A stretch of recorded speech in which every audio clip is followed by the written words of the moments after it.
Hello everyone, welcome back to my channel. आज मेरा day 3 है DSSB के प्रिपरेशन के लिए, जो मैंने 90 डेज चैलेंज लिया था उसका।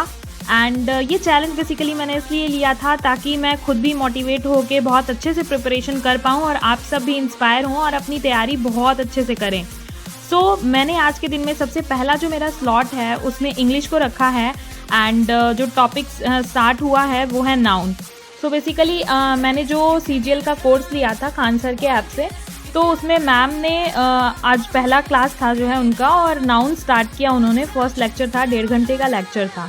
ओके, मैं आप लोगों को एक और बात कहना चाहती हूँ कि इस जो वीडियो की सीरीज़ है इसमें मैं समरी जो है वो डिस्कस करती हूँ अपना, जो दिन भर मैं पढ़ी रहती हूँ उसका। तो आप लोग कमेंट करके बताइएगा कि मेरा जो ये डिसीज़न है वो आप लोगों को हेल्प कर रहा है या नहीं कर रहा है। एंड अगर हेल्प कर रहा है so please subscribe my channel, क्योंकि मुझे इससे काफ़ी मोटिवेशन मिलती है। ओके, सो स्टार्ट करते हैं। सो आज का जो नाउन का लेक्चर था उसमें मैम ने सिंपल चीज़ें डिस्कस की, लाइक डेफिनेशन डिस्कस किया, टाइप्स ऑफ नाउन डिस्कस किए और कुछ क्वेश्चंस की प्रैक्टिस कराई। ये कोर्स बेसिकली CGL वालों के लिए स्टार्ट किया है उन्होंने। तो जो भी वो क्वेश्चन प्रैक्टिस करा रही हैं वो CGL में आए हुए प्रीवियस ईयर के जो भी क्वेश्चंस हैं उनको डिस्कस कर रही हैं और सिंपल तरीके से कॉन्सेप्ट को एक्सप्लेन करके उसके बाद अच्छा खासा डिस्कशन हो रहा है। सो मेरा टॉपिक जो है वो उससे क्लियर होते चल रहा है। इसके बाद इंग्लिश कंप्लीट करने के बाद मैंने अपना सेकंड स्लॉट स्टार्ट किया मैथ्स का after a break. And maths में आज मैथ्स की भी पहला लेक्चर था ये।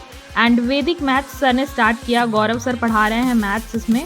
और आप लोग भी कमेंट करके बताइएगा अगर किसी ने CGL का कोर्स लिया है तो कैसा चल रहा है उनका, या फिर आप लोग कहाँ से प्रिपरेशन कर रहे हैं DSSB के पेपर 1 की, राइट। सो सर ने आज बेसिकली वैदिक मैथ्स में मतलब डिस्कस किया जो भी कैलकुलेशन को किस तरीके से हम स्पीड अप कर सकते हैं, तेज़ी से कर सकते हैं। बहुत सारे ट्रिक्स बताए कि कैसे स्क्वायर रूट निकाल सकते हैं और भी बहुत सारी चीज़ों के, और कुछ क्वेश्चंस प्रैक्टिस भी कराए उन्होंने। अगर मैं बात करूँ DSSB के पेपर 1 की, सो मेरी क्या स्ट्रैटेजी है। सो मैं बेसिकली CGL लेवल की प्रिपरेशन करके चल रही हूँ, क्योंकि KVS से काफ़ी लेवल अप होता है DSSB का, इसलिए मैं कोई भी चांस नहीं लेना चाहती। पेपर 1 में भी अच्छा खासा नंबर लाना है, तभी हम कट ऑफ से ऊपर रहेंगे, सेफ रहेंगे। सो दैट मैंने इसकी प्रिपरेशन CGL का एक पूरा कोर्स लेकर के प्रॉपरली इंग्लिश और मैथ्स को अच्छे से टाइम दे करके डेडिकेट किया है, और ताकि मेरा इसमें पेपर 1 में अच्छा स्कोर हो पाए। Okay, so second slot complete करने के बाद मैंने स्टार्ट किया अपना थर्ड स्लॉट, जिसमें पेडागॉजी का साइकोलॉजी वाला पार्ट मैं स्टडी कर रही थी। लास्ट वीडियो में आपने देखा होगा तो मैंने समरी शेयर की है। रिसर्च मेथड के 2 टाइप मैंने बताए थे। तीसरा टॉपिक आज मैंने पढ़ा है, तीसरा type actually experimental research. So basically experimental research में क्या होता है कि उसमें हम एक्सपेरिमेंट करते हैं। जो भी जो पहला मेथड मैंने बताया था डिस्क्रिप्टिव मेथड, वो क्या था कि वो उसमें डिस्क्रिप्शन बहुत ज़्यादा, उसमें ऑब्जर्वेशन होती थी। नेचुरल मेथड था, बहुत ज़्यादा टाइम लगता था। इसमें डिफरेंस ये है कि जो एक्सपेरिमेंटल मेथड होता है वो कंट्रोल्ड होता है, क्योंकि हम उसको लैब में कर सकते हैं। सो मेजर डिफरेंस ये है कि ये कंट्रोल्ड होता है, इसको हम मैनिपुलेट कर सकते हैं। हम यहाँ पे कॉज एंड इफेक्ट रिलेशन जो है वो देख सकते हैं।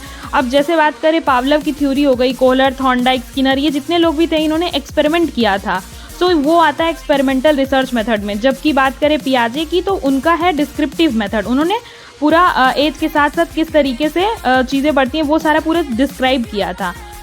इसके बाद मैंने इंडिपेंडेंट और डिपेंडेंट वेरिएबल टाइप्स पढ़े।